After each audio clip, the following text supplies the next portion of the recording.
Class 10th के सभी student का फिजिक्स की ऑनलाइन क्लास में स्वागत है।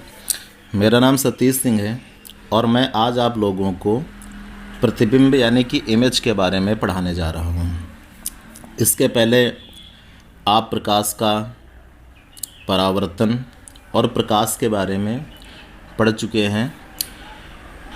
तो प्रतिबिंब को समझने से पहले आप उन दोनों चीज़ों को समझ लीजिए कि प्रकाश क्या होता है, प्रकाश का परावर्तन क्या होता है। आप प्लेलिस्ट में जा कर के उस टॉपिक को वहाँ पे समझ सकते हैं और उसके बाद ही आप इस टॉपिक को समझें तो आपको ज़्यादा समझ में आएगा। लेकिन सबसे पहले हम लोग प्रतिबिंब के कुछ एग्ज़ाम्पल समझ लेते हैं और ऐसी चीज़ें आपके सामने आपकी दिनचर्या में रोज़ आती होंगी। प्रतिबिंब क्या होता है, पहले हम इसको एग्ज़ाम्पल की सहायता से समझेंगे। आपके घर में मिरर होता होगा, मिरर के सामने आप खड़े होते होंगे तो आपका चित्र एक मिरर में दिखाई देता होगा। तो मिरर में जो चित्र दिखाई देता है उसी को हम लोग क्या कहते हैं, प्रतिबिंब कहते हैं। मिरर में जो चित्र दिखता है वो प्रतिबिंब यानी कि इमेज कहलाता है, उसी को हम लोग कहते हैं इमेज। और जो हम उस मिरर के सामने खड़े होते हैं तो हम होते हैं वस्तु, हम वस्तु कहलाते हैं और वस्तु को बिंब के नाम से भी जाना जाता है। यानी बिंब का बनता है प्रतिबिंब। और ये यहाँ पे दर्पण है, तो दर्पण का जो चित्र होता है, दर्पण में जो बना चित्र होता है उसी को हम लोग क्या कहते हैं, प्रतिबिंब कहते हैं। मुझे लगता है आपको प्रतिबिंब के बारे में समझ में आ गया होगा। लेकिन दर्पण जो एक प्रतिबिंब बनाता है वो किस क्रिया से बनाता है, इसका समझना हमारे लिए ज़रूरी है।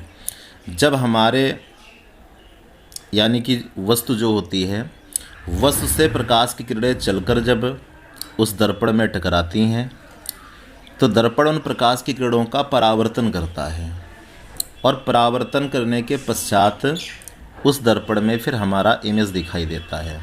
यानी एक दर्पण में जो प्रतिबिंब बनता है, इमेज बनता है, वो प्रकाश के परावर्तन से बनता है, रिफ्लेक्शन ऑफ लाइट से बनता है। लेकिन ऐसा नहीं कि प्रतिबिंब केवल प्रकाश के परावर्तन से ही बनते हैं। ऐसे और एग्ज़ाम्पल हैं जिनमें हम आपको समझाएंगे कि प्रतिबिंब एक अन्य क्रिया से और भी बनता है। और इसको भी आप एग्ज़ाम्पल से समझिए।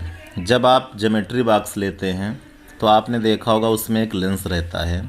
या आप जब किसी डॉक्टर के पास जाते हैं, आपके दांतों में कोई प्रॉब्लम होती है, आँख में कोई प्रॉब्लम होती है, तो डॉक्टर को दांत को देखने के लिए एक लेंस का सहारा लेना होता है। इस तरीके का एक लेंस बना होता है और उससे वो आपके दांतों को देखता है। तो आपके जो दांत होते हैं उस डॉक्टर को बड़े दिखाई देते हैं। तो जो डॉक्टर को दांत दिखते हैं वो प्रतिबिंब होता है, उसी को हम लोग क्या कहते हैं, प्रतिबिंब कहते हैं। लेकिन यहाँ पे जो प्रतिबिंब बना है वो परावर्तन से नहीं बना है, वो प्रकाश के अपवर्तन से बना है। तो इस प्रकार की जो क्रिया होती है वो प्रकाश का अपवर्तन कहलाता है। परावर्तन और अपवर्तन क्या होता है, इसके लिए आपको आगे भी बहुत अच्छे तरीके से पढ़ाया जाएगा। अभी आपको एकदम शुरुआत में आप इन शब्दों को सुन रहे हैं, लेकिन बहुत अच्छे से आपको समझना है। परावर्तन तो आप समझ चुके हैं, अपवर्तन को भी आप बहुत अच्छे तरीके से समझेंगे। तो यहाँ पे जो इमेज बनता है पर अपवर्तन से बनता है। तो हम आपको ये समझाना चाहते हैं कि इमेज परावर्तन से भी बनता है, प्रकाश के परावर्तन से, और इमेज प्रकाश के अपवर्तन से भी बनता है, यानी दोनों चीज़ों से बनता है। लेकिन थोड़ा सा आप यहाँ पे और समझ लीजिए। मान लीजिए कि हमारे पास एक ये अवतल दर्पण है। अभी आपको दर्पण के कितने प्रकार होते हैं ये आपको पढ़ा दिया जाएगा। समतल दर्पण, गोलीय दर्पण। और इसके बाद जो गोलीय दर्पण होते हैं वो दो प्रकार के होते हैं। एक होता है अवतल दर्पण जिसको हम लोग कॉन्केव मिरर कहते हैं, और एक होता है उत्तल दर्पण होता है। अब आपको मैं यहाँ पे एक नई बात बताना चाहते हैं। मान लीजिए कि प्रकाश की किरणें इस दर्पण पर जाकर टकराई और टकराने के पश्चात उनका परावर्तन होता है। इस तरीके से वो परावर्तित होकर एक दूसरे से मिलती हैं। तो प्रकाश की किरणों का इस प्रकार से मिलना ये वास्तविक रूप से मिलना होता है। और ऐसे में जब प्रकाश की किरणें वास्तव में मिलेंगी तो यहाँ पर बनेगा वास्तविक प्रतिबिंब। इस तरीके से अगर मिलेंगी तो ये होता है वास्तव में मिलना। लेकिन एक दर्पण और भी होता है जिसको हम लोग उत्तल दर्पण कहते हैं, और जब प्रकाश की किरणें इस पर जाकर यहाँ पे ऐसे टकराती हैं तो ये प्रकाश की किरणें कभी भी एक दूसरे को वास्तव में नहीं मिल पाती हैं। ये किरण इधर जा रही है और ये किरण इधर जा रही है, तो ये एक दूसरे को कभी वास्तव में नहीं मिल सकती हैं। यानी इनको अगर हमें मिलाना है तो हमें आभासी रूप से ऐसे मिलाना होगा। तो ये आभासी रूप से मिलना होता है। यहाँ पर हमने देखा कि प्रकाश की किरणें वास्तविक रूप से मिल रही हैं और यहाँ पर प्रकाश की किरणें मिलती हुई प्रतीत हो रही हैं, क्योंकि मिल नहीं सकती हैं। तो इसको हम कहते हैं आभासी रूप से मिलना। और यही काम लेंस में भी होता है। लेंस में भी जो प्रकाश की किरणें होती हैं वास्तव में मिलती हैं और आभासी रूप से मिलती हैं। तो अब आप प्रकाश की किरणों का वास्तव में और आभासी रूप से मिलना समझ चुके होंगे। तो हम प्रतिबिंब की परिभाषाओं को देखते हैं।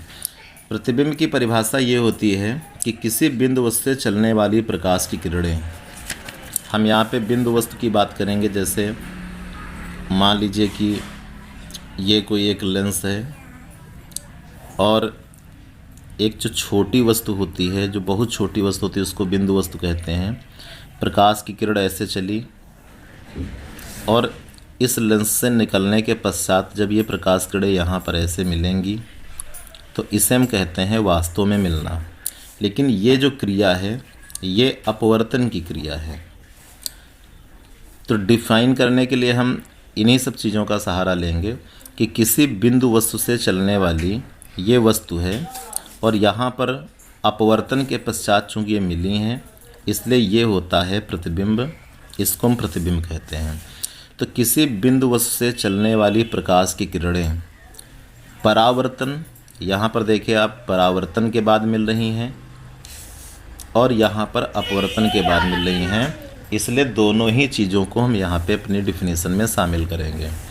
यानी परावर्तन के पश्चात अथवा अपवर्तन के पश्चात जिस बिंदु पर मिलती हैं, यहाँ पर मिली तो इस बिंदु को ही हम लोग प्रतिबिंब कहते हैं और इस बिंदु को हम लोग क्या कहेंगे? प्रतिबिंब कहेंगे। तो ये प्रतिबिंब होता है और वस्तु को हम लोग बिंब कहते हैं। लेकिन जो प्रतिबिंब होता है वो दो प्रकार से होता है। आपको रिटर्न में भी मैटर दिया जाता है, जिससे आप अपने नोटबुक तैयार कर लें।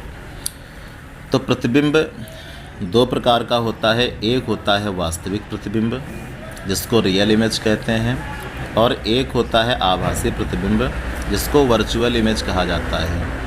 अब वास्तविक प्रतिबिंब क्या होता है? बहुत सरल है कि किसी बिंदु वस्तु से चलने वाली प्रकाश की किरणें परावर्तन अथवा अपवर्तन के पश्चात जिस बिंदु पर वास्तव में मिलती हैं उस बिंदु को वास्तविक प्रतिबिंब कहते हैं। आपने देखा है कि किस तरीके से जो प्रकाश की किरणें हैं यहाँ पर वास्तव में मिल रही हैं। तो ये जो प्रतिबिंब है ये वास्तविक प्रतिबिंब है। इसको हम लोग वास्तविक प्रतिबिंब कहेंगे। यहाँ पर जो प्रतिबिंब बनेगा वास्तव में मिल रही हैं, इसलिए वास्तविक प्रतिबिंब बनेगा। और जो वास्तविक प्रतिबिंब होते हैं उनको पर्दे पर प्राप्त किया जा सकता है। ये शब्द आपको बहुत ज़्यादा मिलने वाला है। आप कोई न्यूमेरिकल सॉल्व करेंगे, कोई क्वेश्चन थ्योरिकल आपको दिया जाएगा, तो वहाँ पे ऐसी बातें ज़रूर करेगा कि प्रतिबिंब पर्दे पर प्राप्त हो रहा है। तो आप तुरंत समझ जाना कि प्रतिबिंब अगर पर्दे पर प्राप्त हो रहा है तो फिर वो प्रतिबिंब वास्तविक होगा, क्योंकि प्रतिबिंब की प्रकृति को पहचानना हमारे लिए बहुत ज़रूरी होगा। उसी से हम अपने क्वेश्चन को सॉल्व कर पाएंगे। और आभासी प्रतिबिंब किसी बिंदु वस्तु से चलने वाली प्रकाश की किरणें परावर्तन या अपवर्तन के पश्चात जिस बिंदु पर आभासी रूप से मिलती हैं।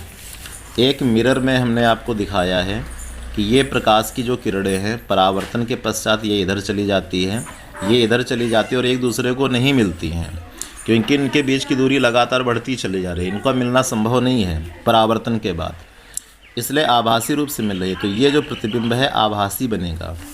इसी तरीके से जो एक अवतल लेंस होता है, अवतल लेंस में जब प्रकाश की किरणें चलती हैं किसी बिंदु वस्तु से, तो प्रकाश की किरणें जब ऐसे जाएंगी तो अवतल लेंस क्या करता है, इनको फैला देता है। अभी आगे आप इस प्रोसेस को समझेंगे, आपको ये सब चीज़ें बहुत अच्छे से समझाई जाएंगी। तो ये प्रकाश की जो किरणें हैं, अपवर्तन के पश्चात इनके बीच में देखिए लगातार गैप होता चला जा रहा है। इसलिए इनको अगर मिलाना है तो पीछे हमें आभासी रूप से मिलाना होगा। तो ये जो यहाँ पर मिल रही है, यहाँ पर बनेगा इसका प्रतिबिंब बनेगा, लेकिन ये जो प्रकाश की किरणों का मिलना है ये आभासी रूप से मिलना है, इसलिए ये जो प्रतिबिंब होगा ये आभासी प्रतिबिंब होगा। तो जब वो आभासी रूप से मिलती हैं तो उस बिंदु को हम लोग आभासी प्रतिबिंब कहते हैं। और आभासी प्रतिबिंब का फ़ोटो लिया जा सकता है। जो फ़ोटो प्राप्त किए जाते हैं, याद रखना, वो सब आभासी प्रतिबिंब होते हैं। तो इस प्रकार से आप लोगों ने वास्तविक प्रतिबिंब और आभासी प्रतिबिंब क्या है इसको समझ लिया है।